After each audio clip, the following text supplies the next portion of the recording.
Welcome back to Broken Electronics. I'm Lee, and I'm so glad you could take time to join me for today's adventure. Now, this is a bit of a follow-up. We had a recent video where I installed macOS Sequoia 15.1.1 on my test 2010 5.1 Mac Pro. That went very, very smoothly. Now, if you'd like to watch the video, please do. And everything seemed really good. And in fact, the computer has been behaving almost flawlessly. I'm very, very happy with it, except for one little thing. The camera doesn't work. Now, people who are really alert to these things and will recognize my surroundings may know that I am sitting in front of said test 5.1 Mac Pro right now. Well, Lee, how are you recording this introduction? Well, it's interesting. The main display on this machine is the 27-inch LED Apple Cinema display, which was introduced in 2010, supplanted in 2011 by the Thunderbolt display, which is virtually identical save for the connection, using Thunderbolt instead of mini DisplayPort. Interestingly enough, the built-in camera on that display works fine. Here it is. However, you may notice that the quality is not all that great. It's a 720p webcam. I have quite a large number of USB webcams that I ordinarily use. I have tried pretty much all of them. None of them connect on Sequoia. On Sonoma, they work fine. So something is up. Now, how big a deal is this?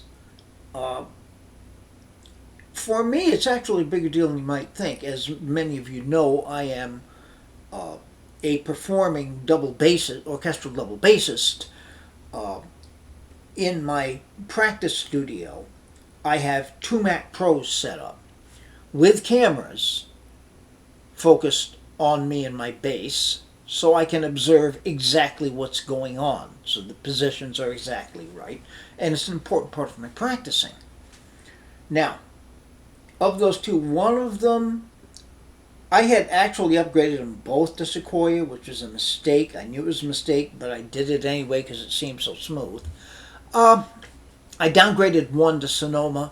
The camera works fine. The other I've been leaving. The one that I have is the one that faces me straight on, and it's, really what I need to practice easily. The other one's giving me a side view. I've left that on Sequoia.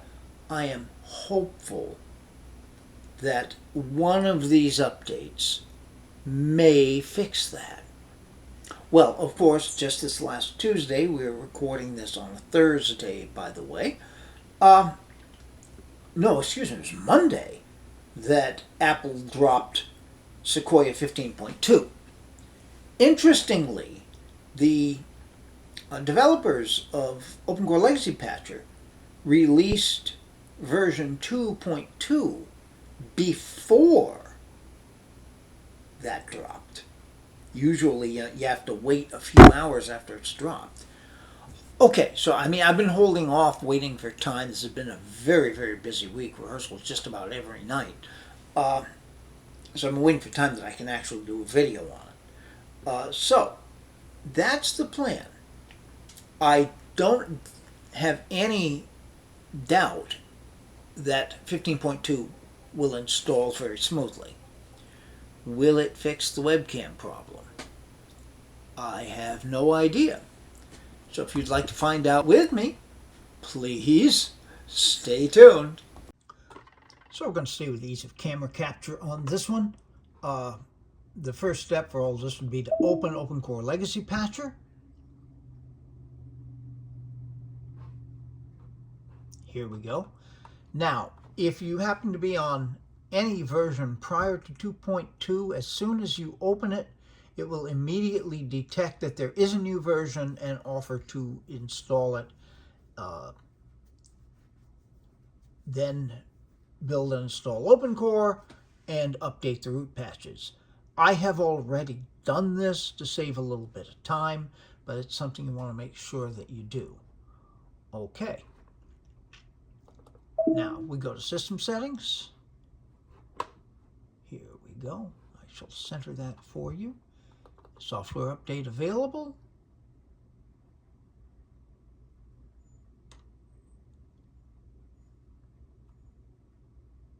I don't know why it has to go through checking for the updates. It's been nagging me about it for days now. Okay. So, macOS Sequoia 15.2. And we will hit Update Now and agree. And we are downloading. This is going to take a while. For comparison's sake, on the M4 Pro Mac Mini, it took, I think, a bit less than 20 minutes to download and install the update. Okay, OpenCore Legacy Patcher is doing its job here. To finish my previous thought, the actual install, once it was downloaded and prepared, okay, we're downloading the KDK now, was under 15 minutes, definitely. Here it's going to take quite a bit longer. It does need to download the entire installer, so we see it's going at about 35 minutes. Now it's saying 37 minutes. What OpenCore Legacy Patcher is doing right now is downloading the kernel debug kit, which is required in doing the root patching. So you need the most current kernel debug kit. This is a fix that was put in. It used to simply get that when it was involved in doing the root patching. Now that no longer happens because many people find if their connection is Wi-Fi only, the Wi-Fi won't work after doing the install. I have this machine hardwired as a matter of course anyway. So that's continuing on. Now it's saying 3 hours to download Sequoia. Well, that would be a drag. 4 hours. How about this? Wonderful. Okay, well, in any event, I won't make you sit through this. Please stay tuned. Okay, the download has finished, and it took somewhere between 35 and 40 minutes. And that makes some sense. I did the M4 Pro Mac Mini a bit earlier, and of course went much faster, but the download size here is over 4 times as big. So that adds up. And now, gosh, I hate this preparing, but we will see exactly how long it takes preparing before the install actually begins. You won't have to wait through it. I'll let you know. Stay tuned. Okay, interesting. Restarting the computer. That was about, 16 minutes. That's really very, very good. But it said 35 minutes remaining right up to the moment that it started to restart. Okay, this won't last terribly long. It'll go for a bit, then the sequence of restarts will start. But I'll save you a bit of time. Stay tuned. All right, the fun begins. The screen is still active at this point. I am expecting it's restarting at this point. Now the screen's blacked. And you can tell, hi there, by the fact that this does not have a matte finish. Apple ended matte finishes with the old Cinema HD displays, which were beautiful monitors, going to this kind of display. And they only brought back the matte displays as an option with their two most recent professional displays. Okay, so secondary display is active. So we'll switch over here. And we should see the boot manager presently.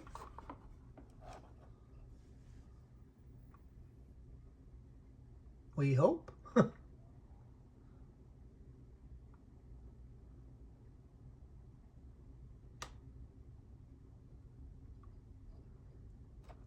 And here we go. So yes, we want the macOS installer.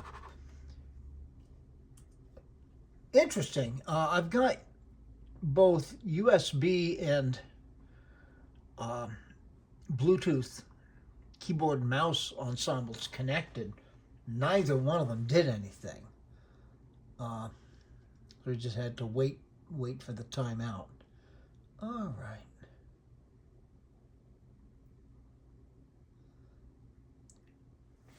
I always appreciate when it's going this quickly that I can't read what's going on because things must be going pretty well.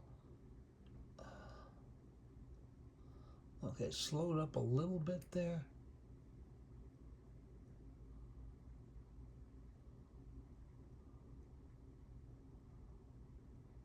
Okay, so I think we come to a. I thought maybe we're coming to another restart, maybe not. All right, this can't be terribly exciting. Stay tuned. Yeah, I always have to note this whenever it comes up. We're into Ramrod display, which is why it's now going as slowly as it is. It will, see, was it what, 31, 32 now. It usually goes up to about 100, I think. All right, just thought I would note that things are progressing. Stay tuned. We're coming up to a shutdown. You can see up there, syncing disks, killing all processes. And it's working its way through the process of shutting down now. Restarting, of course, more properly. All right, screens have gone dark. Hi again.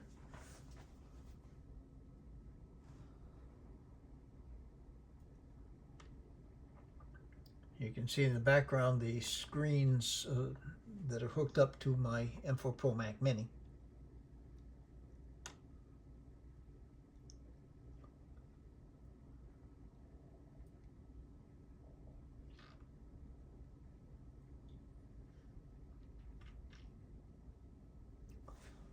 Okay, so the secondary display has become active again.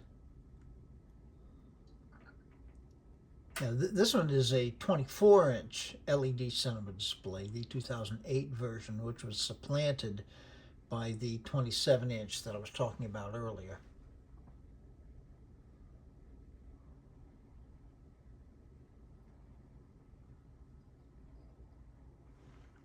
And we are this time booting into the SSD proper rather than the installer. And there we go.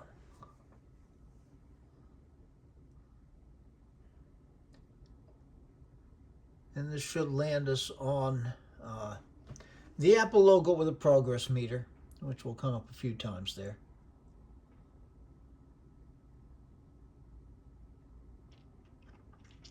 So far, very smooth. I haven't really had to interact with it at all.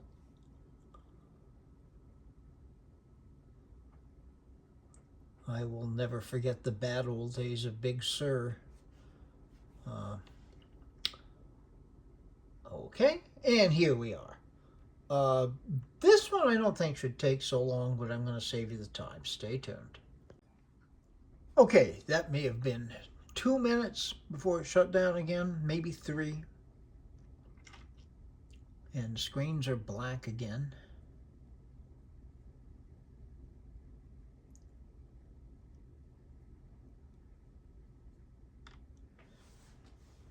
Yeah, you can see these reflections in real life, but it's not anything like as brightly as you can see them.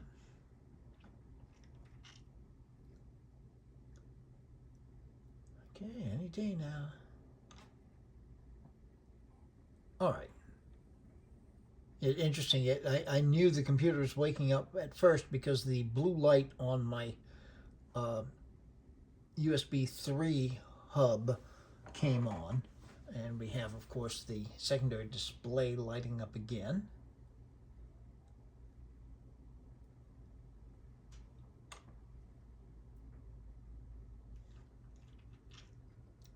This shouldn't be very suspenseful because it's just going to be the same exact thing you just saw.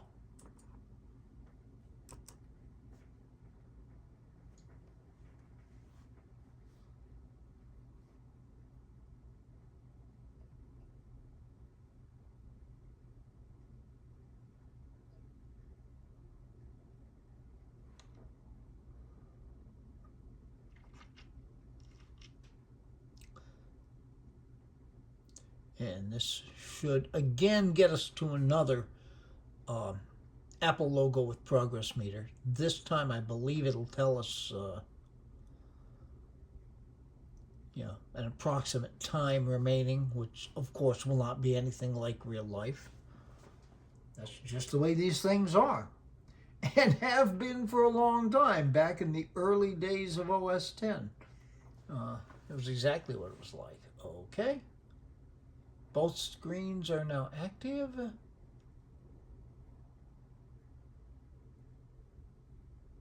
Let's see which one gets the progress meter.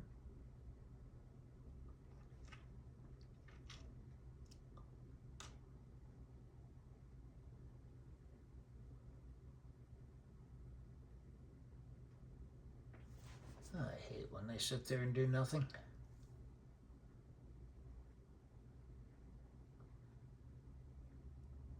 Okay, and it came up on the primary display, so we'll flip you over there. I'm expecting it'll come up with an approximate time remaining after a bit here, but this is going to take a little while, so stay tuned. Okay, we're at less than a minute remaining, which always brings back memories of the early days of OS 10. But, oh, lordy, it popped right into the boot. I'm a little surprised it was that quick. I was expecting one more restart. Now, okay. My USB mouse is, my Bluetooth mouse is useless, which is why I've had the foresight to connect a USB mouse. Now, giving just a moment here to let OpenCore Legacy Patcher pop up. Obviously, we need root patching here, which is why we get this black screen and the odd colors. But we will just open OCLP now and post-install root patch. Start root patching. That's funny. It says downloading the kernel debug kit. Of course, as you'll remember, it did that earlier. So I'll kill a little time here thinking about that less than a minute. As you can see, it went to less than a minute about a second before I turned on the recording. So it was definitely less than a minute. Back when you were installing Jaguar 10.2 or Panther or even Tiger, that less than a minute, it might be less than a minute, it might be 5 minutes, it might be 15, it might be half an hour, you just couldn't tell. Okay, now the root patching is beginning. This does take a little while, so stay tuned. Okay, it's done. That really just took a few minutes. You got to remember to go to the USB mouse, hit reboot. Now I'll tell the computer to reboot.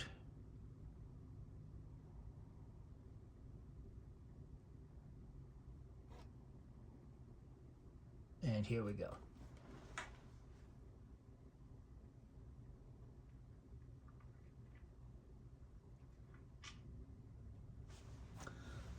Okay, over here on the secondary display, we're seeing the verbose output for the shutdown. I like having the verbose output. I kind of wish it was automatic. I mean, you can set it easily enough by Command V when it's starting up, and you'll see its verbose output. All right.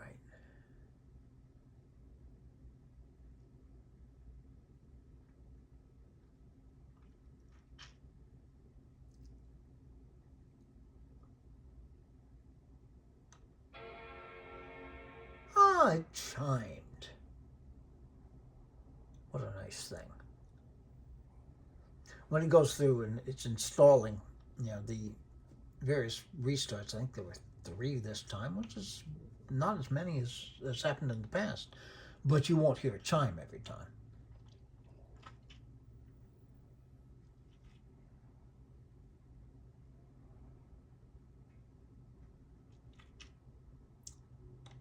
Okay, anytime now. And here we go.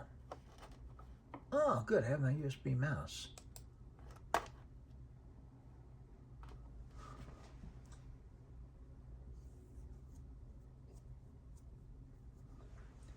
For the record, I use an Apple, let me show you, one of these traditional Apple full-size USB aluminum keyboards, which are actually a USB 2 device with a USB 2 hub built in.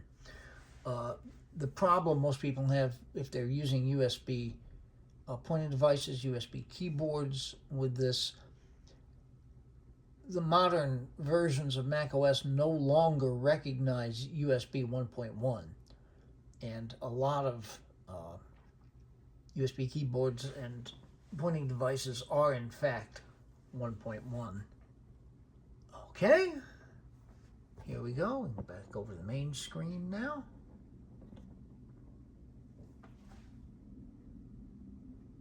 Come on, baby.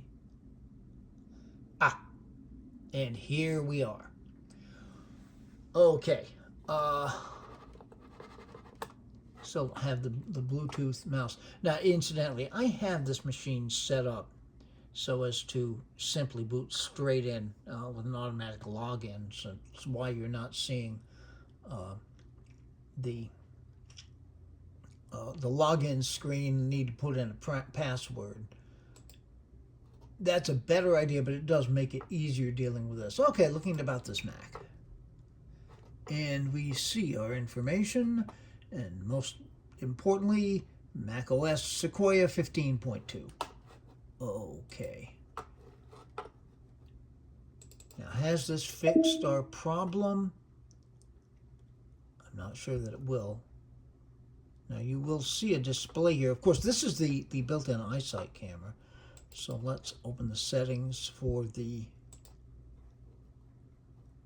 all right, LO1 HD. No.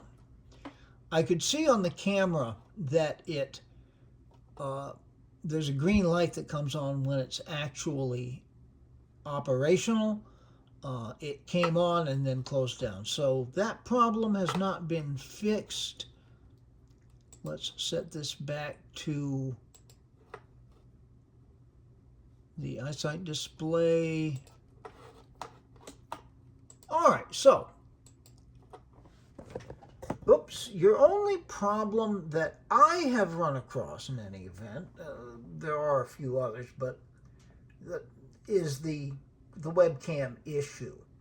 Other than that, everything that should work on an Intel machine is working. When I say that, I mean, of course, the Apple Intelligence features that are part of this release simply aren't going to work. And if you really need those features, I don't particularly, but if you really do need those, you're going to need an M series Mac and one with 16 gigabytes of RAM. But for your basic computer operations, other than that webcam feature, this has been good. Now, I should note, this is a known issue. Many other people are having that same problem with USB webcams on 5.1 Mac Pros. Other machines, particularly newer machines, don't have that problem. So I am hopeful we'll run across a fix, but we don't have it as of yet. But in any event, we do have a successful upgrade. The machine is working fine. So where are we going to go from here? Who knows? Be good to other people. They need it and deserve it. Be good to yourselves. We can accomplish a lot in this world. We can make it a better place. But it has to start with being good to ourselves. Yes, sadly, this world is not a better place, so please continue to take very, very good and careful care in these most difficult times. And yeah, they seem to keep getting more difficult, don't they? I believe they will get better. In any event, where are we going next? The next video that you should get, I'm not going to promise at this point it'll be next week. We're coming up against Christmas. Been hit with a hailstorm virtually of Christmas concerts to deal with. But the next video that'll be coming up is a report on the M4 Mac Pro with a particular spin towards how the M4 Mac Pro is interfacing with certain legacy Apple products and legacy products that are devised for Apple. But that's going to come up on that video. So, if you want to see that, stay tuned. This has been Broken Electronics.